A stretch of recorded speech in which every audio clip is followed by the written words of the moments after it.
একটু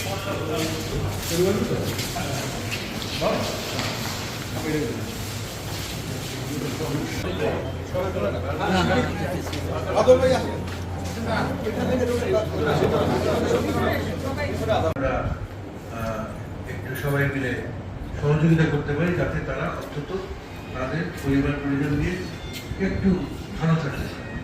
এটা আমি মনে করি, আমি ব্যক্তিগতভাবে মনে করি এইটা, এবং আমার দলীয়ভাবে আমি মনে করি এটা আমাদের একটা দায়িত্ব। তো এই প্রক্রিয়া আমি ধর্মের শুরু করেছি। আমরা এই প্রক্রিয়াটা বরিশালেও শুরু হওয়া দরকার। বরিশালে যারা নেতৃবৃন্দ আছে তাদের সাথে আমি আমাদের নেতৃবৃন্দ এখানেও আছে এবং আরও সিনিয়র যারা নেতৃবৃন্দ আছে তাদের সাথে আলাপ করবো।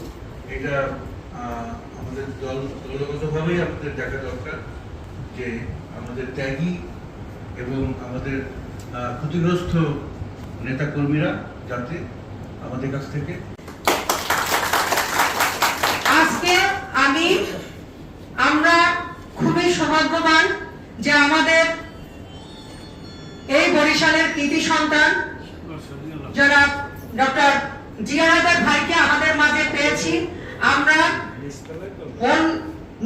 নিজের আমাদের যে কথাগুলো কিছুক্ষণ আগে আমাদের মহানগর বিএনপির যুগ্ম আহ্বায়ক খালিদ মির্জা বলেছেন, আমরাও তার সাথে একই সাথে বলতে চাই যে ভাই, আপনি এসেছেন আমাদের 17 বছর যে আন্দোলন সংগ্রাম আমরা চালিয়ে গেছি এই বরিশালে, আমাদের তৃণমূল যে নেতা কর্মীরা মাঠে আন্দোলন সংগ্রাম করেছে, আপনি বলেছেন যে জেল জুলুম হামলা মামলার শিকার যারা হয়েছে তাদেরকে আপনার মাধ্যমে বলতে চাই, আমাদের মাননীয় প্রধানমন্ত্রীর কাছে পৌঁছে দিবেন আমাদের বার্তা, যেন যারা আন্দোলন সংগ্রামের মাঠে ছিল তাদেরকে দিয়ে আগামী দিনে তাদেরকে যেন মূল্যায়ন করা হয়।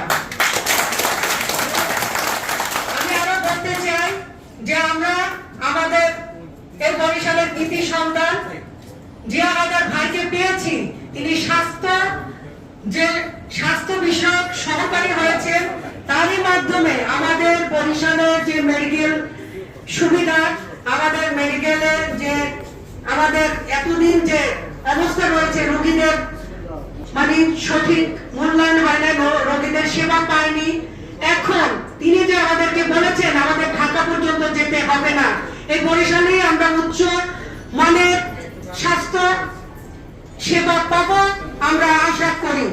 আমাদের আগামী দিনে আমাদের মাননীয় প্রধানমন্ত্রী যেসব উদ্যোগ নিয়েছেন, আমাদের জিয়া হায়দার ভাই বলেছেন আমরা মাননীয় প্রধানমন্ত্রীকে আমরা এই তৃণমূল পর্যায় থেকে তাকে আমরা সহযোগিতা করবো ইনশাআল্লাহ। এবং আগামী দিনে আমাদের সরকার যে পদক্ষেপগুলো নিয়েছেন, আমাদের ফ্যামিলি কার্ড ইতিমধ্যে দিয়েছেন এবং বিভিন্ন জায়গায় উপজেলায় কার্যক্রম চলতেছে, কৃষক কার্ড দেওয়া হয়েছে, স্বাস্থ্য কার্ড সহ যেসব আমাদের নির্বাচনী যে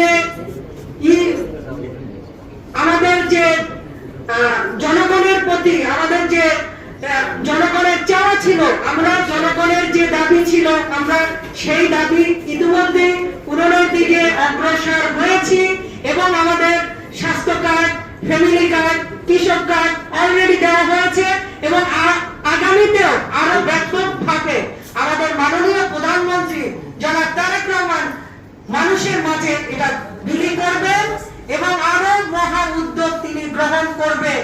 কারণ তারেক রহমান তিনি যে ওয়াদা দিয়ে থাকেন, জনগণকে যে ওয়াদা দিয়েছেন সেই ওয়াদা কিন্তু তিনি পূরণ করতে যাচ্ছেন এবং পূরণ অলরেডি করেছেন।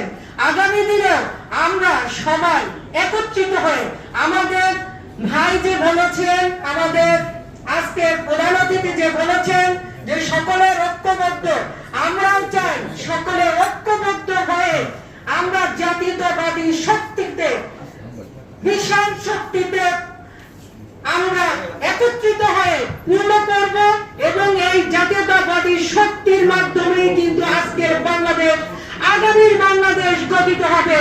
এবং আমাদের জনাব তারেক রহমান বলেছেন সবার আগে বাংলাদেশ, এবং সেই সবার আগে বাংলাদেশকে আমরা সেই স্লোগানটি এগিয়ে নিয়ে যাব ইনশাআল্লাহ। আমরা বলতে চাই সবাই ঐক্যবদ্ধ দলকে গঠন করবো ইনশাআল্লাহ। এবং আবারও আপনাকে বলতে চাই, আমাদের তৃণমূলে আমরা এই 17 বছর যে জেল জুলুম মামলা হামলার শিকার হয়েছি সেগুলো আপনারা পর্যবেক্ষণ করবেন এবং সেই ভিত্তিতে যারা মাঠে ছিল আন্দোলন সংগ্রামে তাদের দিয়ে যেন আগামী কমিটি গঠন করা হয় ইনশাআল্লাহ। ধন্যবাদ। এই বলে আমি আমার বক্তব্য শেষ করছি। আল্লাহ হাফেজ। বাংলাদেশ জিন্দাবাদ, জাতীয়তাবাদী দল জিন্দাবাদ, শহীদ জিয়া অমর হোক, খালেদা জিয়া অমর হোক। আগামী দিনে আমাদের রাষ্ট্রনায়ক তারেক রহমান জিন্দাবাদ জিন্দাবাদ।